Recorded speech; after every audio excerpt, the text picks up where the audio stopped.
Welcome to the Real Estate Fight Club, a podcast for agents where you'll witness a battle of opinions about topics affecting your real estate business. Now, always in your corner, here are your hosts, Jenn Mertland and Monica Weekly. Welcome to another episode of Real Estate Fight Club. My friend Jennifer Mertland is in the house. What's up? Monica, I bought another house. You did? I love it. No buyer's remorse. I know we talked about buyer's remorse last week. That's right. That's cool. Tell me. Yeah, I'm excited. There's no HOA. Whoop, whoop. So I can do whatever I want. Wait, you're not in the city? I'm in the city with no HOA. Whoa. And I have a 2-car garage, baby. What? Look, kids. Are you going to Airbnb it? Of course. I mean, I can't buy a house and like live there the whole time. You could, like a normal human. That's insanity to me. Not happening. Yeah, no, I got to make money. All right, guys. Thanks for joining us for another episode of Real Estate Fight Club. We love having you join us each and every week. And we appreciate you following so that when we do drop a new one, you are made aware. So wherever you listen to your podcast, be sure you go back and subscribe. And leave a review, a 5-star review. Please leave us a review. That helps us so much.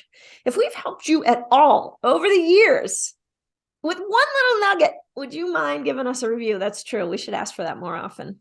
Or just put hashtag Team Mertland in your review. So Monica knows that y'all agree with me. Well, that would be lying. So don't lie. Just tell the truth. All right, guys. Today, Jen and I are going to duke it out over this question. Should the buyer's agent present the offer directly to the sellers? What? That sounds like a freaking disaster zone. But sounds amazing. Should the buyer's agent present offers to the seller directly? Oh, you say it sounds amazing? Please tell us. Bring us your wisdom on that debacle. Here's what I'm thinking. If we were to do this, I think I would represent more buyers. Oh, okay. Because I think a lot of agents haven't read the contract. Mm. Now, if you are listening and you have not read the contract, please message me and let me know. Line cover to cover. You should know. What's that? They should know every line cover to cover. Yeah, but people don't. They don't even read the contract. So sometimes you put things in there that could be deal breakers or winners could be deal winners for the seller. And it's not being presented properly. And I think it also depends on who the listing agent is. If it's a listing agent that doesn't do a lot of business, then I would much rather present it, Now, if I'm the listing agent it's dumb. I'll be like, look, I'll do a better job than you. Because you're you. Well, I'd be like, you're not going to do yourself any favors. You look crazy and you're mean. So no. How do you think that would cause a buyer's agent would it cause the buyer's agent to talk to their buyers differently as far as crafting the offer? Yes. And I think would also get some of those things, like the love letters and stuff. Yeah. I know you're not allowed to say things, but and you're not allowed to write it down, but I think stuff would come out. You could say it. And this allows us to work on our presentation skills. And if I'm the buyer's agent, I can then ask questions to the seller and really be like, this is what, your agent did such a great job. They filled me in on the house, blah, blah, blah, blah, blah. And they told me that these are the things that you were hoping for in an offer. Was there anything else? And just keep asking those questions and be like, man, these buyers are your buyers. And create that sense of oh, I really like this agent and her buyers sound great. And you know what I mean? Like that. So you're saying the buyer's agent could also ask questions in the presentation. That's how I present. How do you present?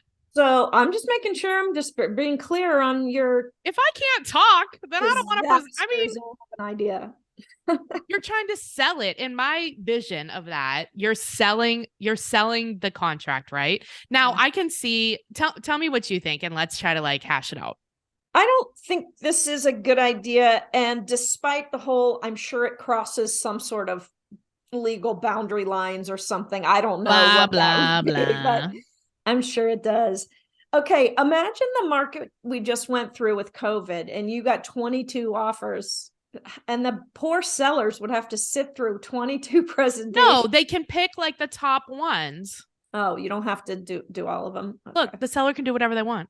Look, I think your job as a buyer's agent is to have those questions answered up front. I should know really clearly all the things I want to know about the sellers and what's important to them. And I should ask. Have you ever had a client before, Monica? Yes. Yeah. They change their mind all the time. So while I agree with you, and as a great listing agent, you're asking those questions and you're sharing the relevant stuff that you're allowed to with the buyer's agent.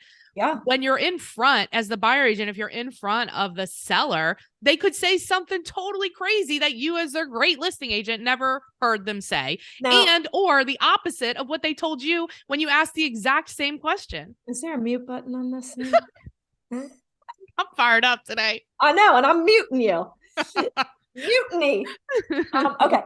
Listen, you think this is a great idea because you know your level of skill and you know that it would make a difference if you could sit in front of those sellers and present this. Correct. You, however, isn't this podcast about us? Yeah, in our opinion.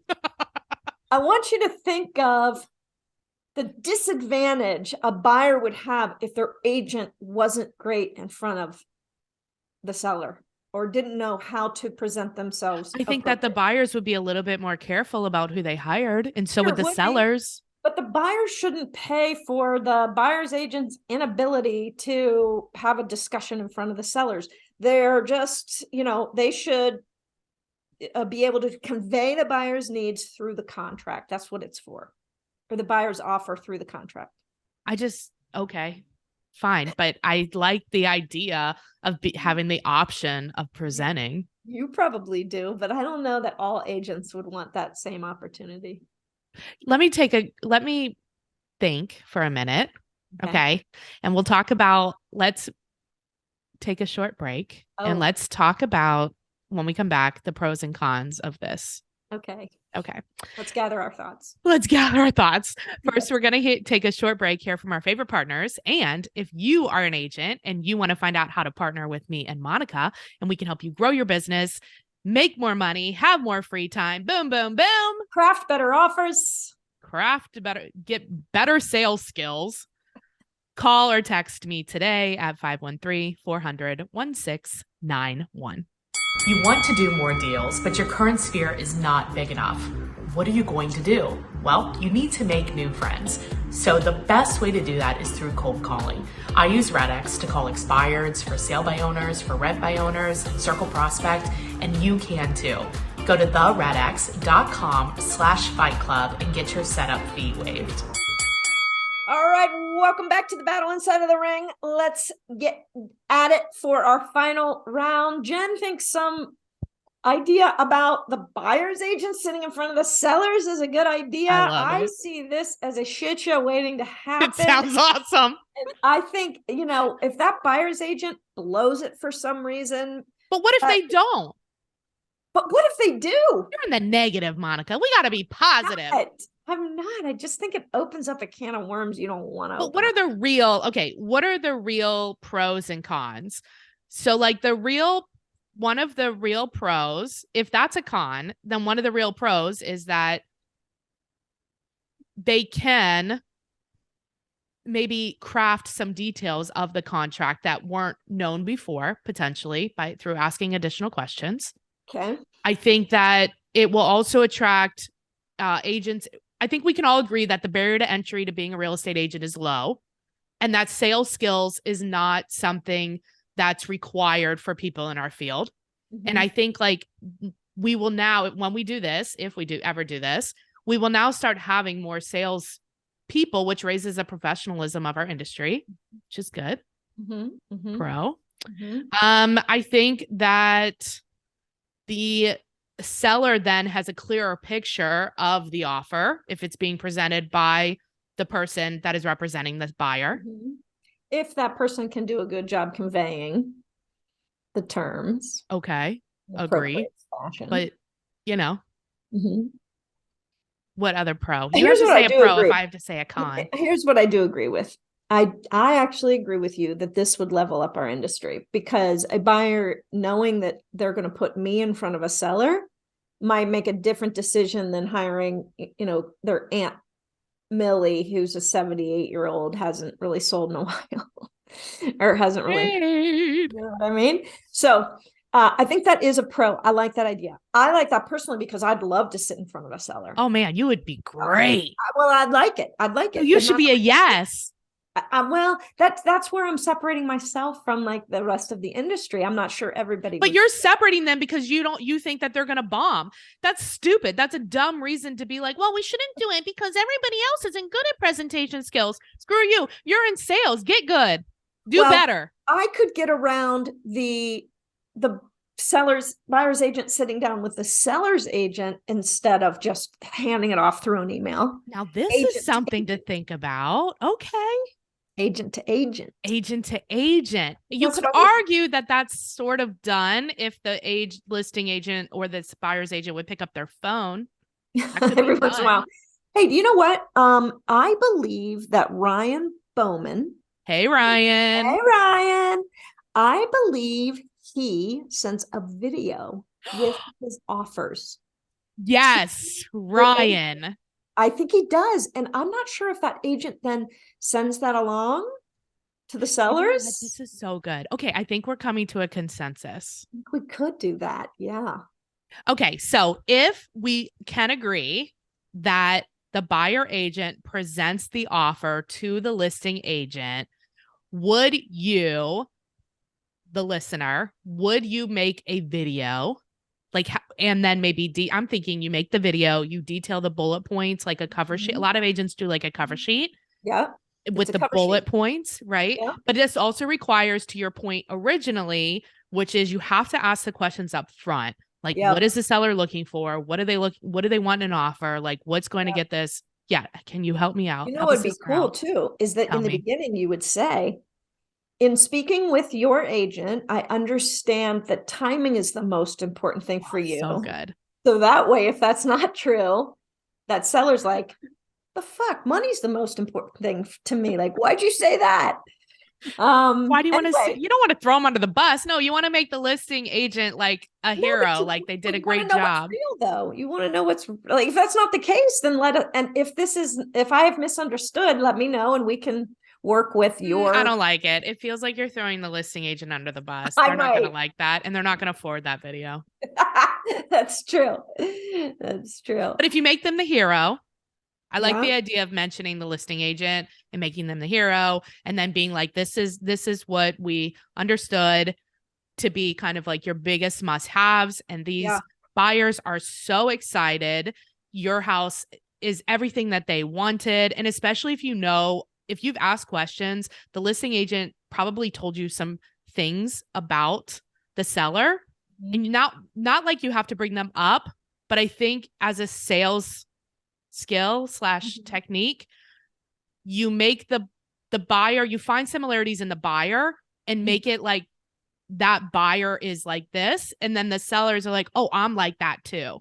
Do you see what I'm saying? I relate to them. Yeah. Yes. You relate them subtly or something. Subtle, very subtle. Very subtle. Yes. I like Plus, we could also get good at NLP if we were presenting. Do you know what NLP? Yeah, I do. Of course. Take it? Yeah. No. No. I wouldn't call myself an expert. I think I do naturally some of that, but I'm not. Can you tell the listener what it is? It's neuro-linguistic. What's the P stand for? Programming, neuro-linguistic program. Yeah. Yes. And in general, I mean, of course, I'm not an expert, but in general, it's the way you say things matter, the word choice.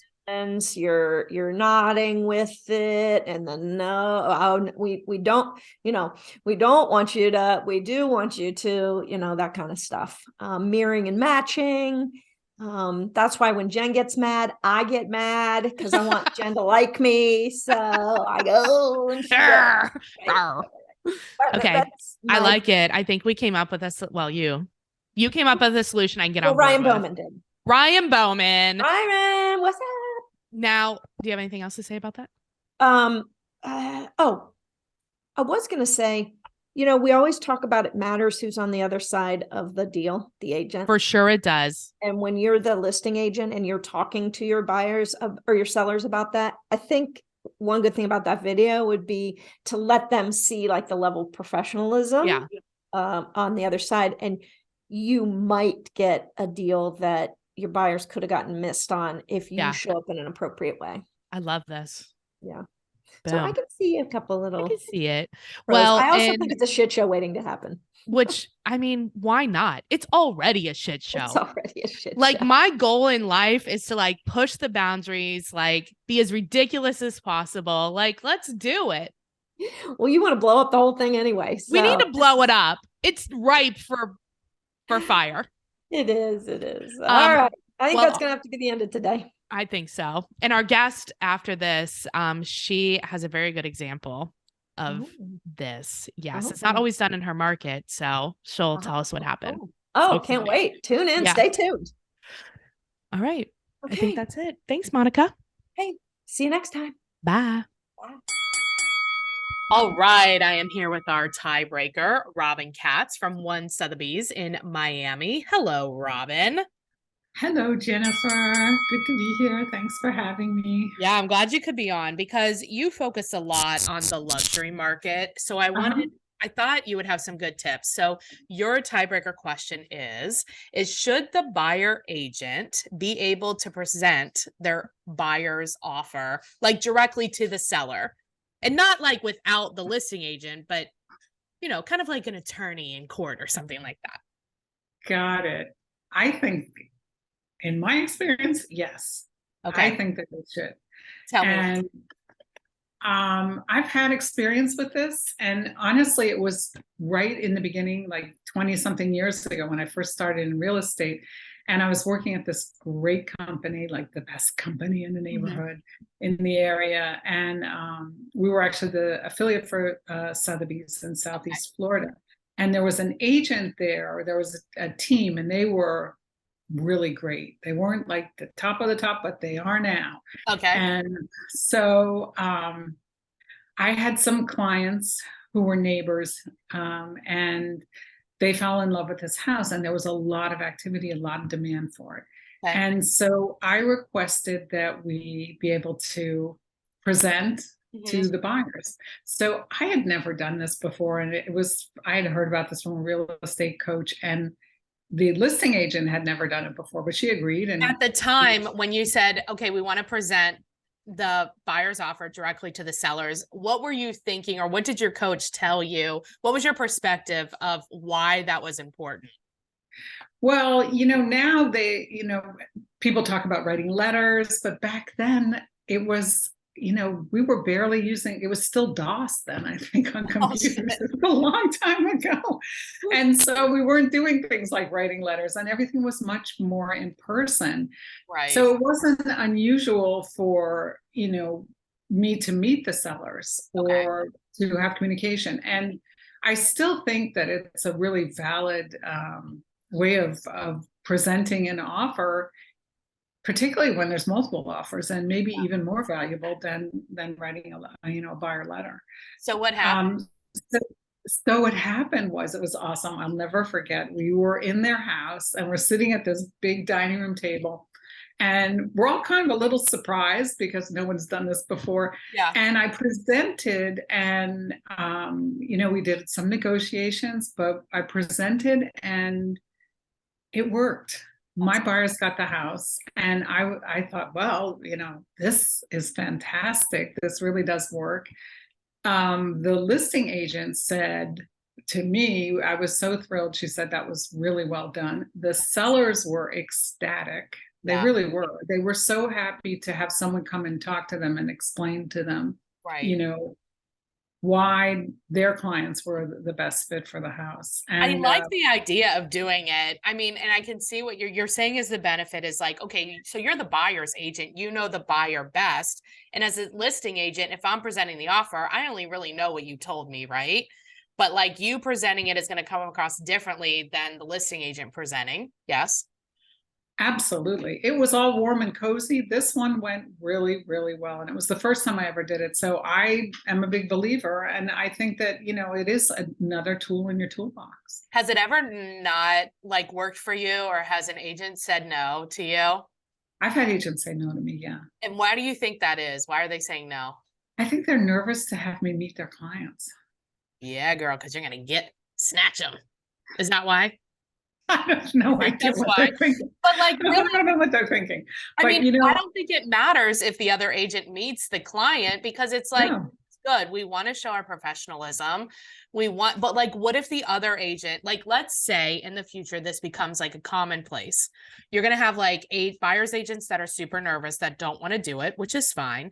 You're going to have slimy agents, which is, that happens too, right? Like all the time. I don't know. I mean, I can see like there's so many. As great real estate agents, we're confident in our presentation skills, right? Absolutely. And, I think that was what it was. It was the connection that really made the difference. Yeah. And actually requesting to meet with them, like, we care. Yeah. You know who you are. We want you to know who we are. Have you had any buyer's agent present their client's offer on one of your listings? Never. No one's ever asked me. I think I'm going to start asking if we work with buyers. I think it's a great idea. When you asked me the question, I was like, and then I remembered and I thought, wow, that's, a long time ago. And I've done a few of them over the years, but it's not a common practice. And, if you think about it, in the past market that we were just in. Oh, would have been great. That would have been brilliant, where there were 18 different offers on one property. Like if you go and meet with them, that's going to really, I think hopefully sway in your direction. Right, unless you're terrible. But no, exactly. I like it. Well, Robin, I appreciate you being on and providing the insight and story to us. If people have a referral for you in Miami, because everybody wants to move to Miami, especially it's too cold and up north. How do we get a hold of Miami? I highly recommend it. How do we get a hold of you? Okay, so I have my card right here. Okay. I think that if you can see that. Yeah. Can you see it well? Yep. If you're on YouTube, you can see it. If not, I would say call or text her at 305-772-7376. Awesome. I shouldn't put it in front of my face. There we go. Yeah. Well, thank you, Robin. Thank you so much, Jennifer. And, I wish that you all the best with your podcast. It's a lot of fun. And I think you make a big difference. Thank you. Hi guys, Monica Weekly here. You know how you're supposed to post about real estate every single day on Facebook? Yes, you do. And the reason is, if we don't remind our Facebook friends what we do for a living and how we help people, they will forget about it. We know it's our job to inform, educate, and demonstrate what we do for a living. Well, I'm coaching agents all around the country, and they understand that, but they're not doing it. And I ask them, why aren't you doing it? Probably just like you. And they said, Monica, we don't know what to post. Can we just borrow your stuff? Because I love creating Facebook posts. And these can often be used over on Instagram as well. So I said yes, and people were borrowing my stuff. So I created finally a product that you can sign up for free. It is free, guys. There is no reason for you not to sign up for this. It's ghostposter.com, GHOSTPOSTR, no E in there, just TR.com. And what you're going to get is you're going to get a Facebook posting idea to your email every single day. So not only do you have this great idea, but you've been reminded, oh yeah, I need to post. And that's Monday through Friday. And if you don't love the post or you think, gosh, I'd like something else, well, you're also going to get access to a library of over 600 different posts for you to choose from by category. You're going to love it. Go sign up, ghostposter.com. Don't waste a minute. And then be sure to join the private Facebook group. All right, I'll see you in there. Don't forget to hit the subscribe button so you don't miss a podcast.